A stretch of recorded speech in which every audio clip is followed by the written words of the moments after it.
আমি তো ছিলাম ঘুমে, তুমি মোর শির চুমে গুঞ্জরিলে কি উদাত্ত মহামন্ত্র মোর কানে কানে।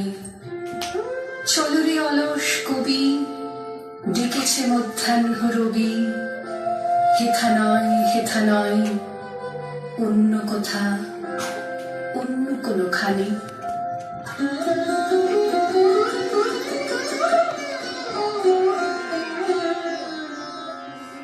তোমাকে স্মরণ করি আজ এই দারুণ দিনে।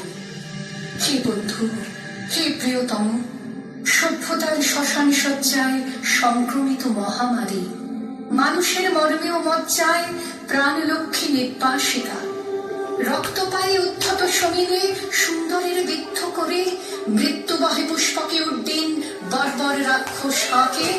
আমি শ্রেষ্ঠ, সবচেয়ে বড়।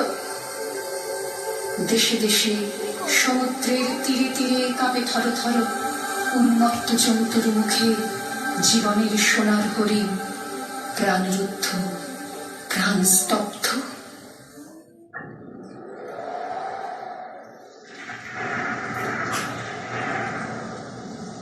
ঝড়ের মাস বৈশাখ। ঋতুচক্রের গতানুগতিক জীবনযাত্রার ঘুম ভাঙিয়ে ধুলোর ধ্বজা উড়িয়ে ছুটে আসে সে।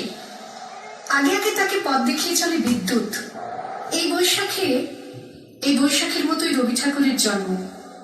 সোনার আশ্বিনে নয়, হিমের রাতের অঘ্রাণে নয়, ফুল রাঙানো ফাগুনে নয়, এই খর ক্ষিপ্র বৈশাখী তার জন্ম। এই খ্যাপা বৈশাখের গৈরিক তিলক দিয়ে সাজানো তার জন্মদিনের ললাট।